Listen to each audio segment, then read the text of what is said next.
ó ṣáà ti rí Engineer Jigolo ó ti rí Engineer Jigolo. Òkìkí tí mo ní yóò tó Èdùmàrè bá ń wá mi sí Èdùmàrè.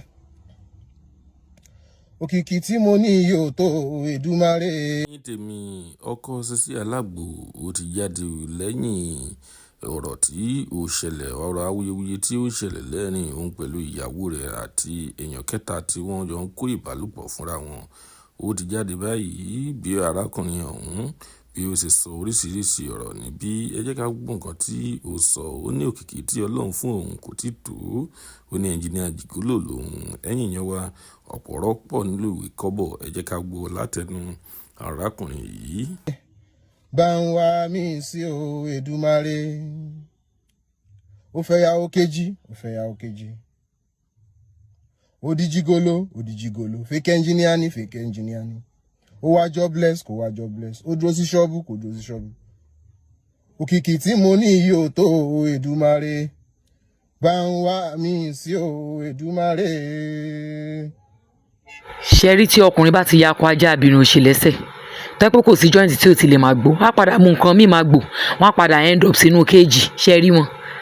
Ṣórí ìwọ tó bá ti fẹ́ ajá lọ́kùnrin tètè sómọ́lẹ̀ kan tó bẹ́ẹ̀ sómọ́lẹ̀ ń ta o kó má pọ́n máa padà lọ di sales boy níbì kan tó yẹ pé báyìí ló ṣe ń support ìyàwó àkọ́kọ́ ló ṣe ṣe káyé wọn má padà rí báyìí wọ́n wá délé olówó wọ́n tọrọ àwọn di sales boy ọmọ ọ̀dọ́ lè kàn sí àwọn Mr. Jigolo ó lè tó bá dẹ̀ tún jẹ tán bẹ́ẹ̀ sọ wọ́n á tún bọ́ síbòmí ẹ̀rọ àwọn ìyọkọ̀ bọ́n fi tà ó dá mi lójú pọ́n máa kẹ́yà lé jù báyìí lọ́nà ìgbà tó náà sì lówó lọ́wọ́ kó tó jẹ gbá ẹni ẹlẹ́nirun Sisi Alágbo jẹ́ kórìí ẹ pé bọ́n bá tún jẹ tán lé ru ẹ wọ́n á bọ́ sílé gúngún òrò àwọn àbúrò ọkọ òfò wọ́n sẹnu kan gidi bí ológbò tó gbé yọ̀ wọ́n wá sẹ́ẹ̀kẹ́ bí oyún mùsù bọ́n bá tún jẹ tán níbí náà wọ́n tún lọ bòmí náà ni bọ́n bá ti rẹ́ bí Jigolo ó ti dán an mọ̀ bọ́n bá ti rí fámílì àwọn fàwọ̀rajà ó ti mọ̀ dáadáa ṣé nítorí owó. wọ́n come to think of it ẹ ṣe wedding kan bá bí 2023 ẹ lọ rí ẹ bọ rí ẹ tó wá fẹ́ ṣe mí nù ní 2025 ọwọ́ àjẹ́ second wife lẹ fẹ́ ṣe second wedding ṣé kò ẹ̀kẹ́ ẹ̀ forí ara yín pamọ́ so yẹ kó wá jọ lórí social media ṣé tábà tẹ̀ fẹ́ ṣe pẹ́pẹ́ dẹ̀ lórí social media ṣé ọkọ téèyàn gbà lọ́wọ́ ẹ̀ nìkan lèyàn fi ń ṣe pẹ́pẹ́ dẹ̀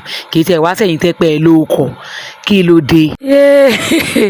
ẹ ní kí mo rántí tí mò ń rẹ́rìn olóṣì kan ló bọ̀ta lórí social media ń jẹ́ kó nìyẹn ìyàwó tọkàn ọba balẹ̀ nílé ọkọ ló máa parọ́ má fọkàn mi ṣe best friend yé ṣe rọ́kàn mi gbẹ́kàn mi wọ́n ní tó bá rí obìnrin tí ọkùnrin bá balẹ̀ nílé ọkọ ò lè máa rí kó máa bọ́ sórí social media kó máa sọ kọ́tàkọ́tàn ló bá dárúkọ àwọn bíi 5 tọkàn wọn balẹ̀ nílé ọkọ ńgbà tí ń ṣe kì í wọn àwọn bíi number 5 àwọn bí àwọn tó lọ sí number 2 nílé ọkọ àwọn tó lọ sí number 3 tán gbé ọkọ lọ́kọ àtàwọn tó ti di single mother tẹ́ pé bíi 5 náà bíi tí wọ́n rẹ́ nígbà lọ́wọ́ wọn tó padà lọ sí number 3 nílé ọkọ lọ́kọ mọ́ ọ̀pẹ́ bọ́ bá tẹ̀ fẹ́ ṣe kọ́ńtẹ́ǹtì sórí ìrè òwà pé ni sọ bí ọrẹ kó fọkọ ọlọ́kọ ṣe kọ́ńtẹ́ǹtì sórí àwa tá a bá sọ pé o gbọ́dọ̀ fọkọ mi ṣe bẹ́ẹ̀ o gbọ́dọ̀ fọkọ mi ṣe best friend ẹnu wá gbà ní ẹni tán bá bí ire kó ṣe rú ẹ̀ kọ́ńtẹ́ǹtì mélòó ni wọ́n ti fi Mr. Engineer ṣe tí wàhálà ti pọ̀ tó yìí sọ̀rọ̀ pé easy ni bí o bá bí ọ̀dà kó gbé gẹ̀ẹ́sì. àní tán bá bí kan náà godmother ẹ̀ tó ọ̀dà kọ̀ tán bá bí ìdá kó tẹ̀ dànrú ẹ̀wù kó kàn sí ẹ̀ gbé gẹ̀ẹ́sì Sisi Alágbo tó gbé gẹ̀ẹ́sì tó gbọ́ ọkọ̀ ọlọ́kọ̀ tí wàá fi ń ṣe kọ́ńtẹ́ǹtì wọ́n sọ ọ́ ní mùdídá.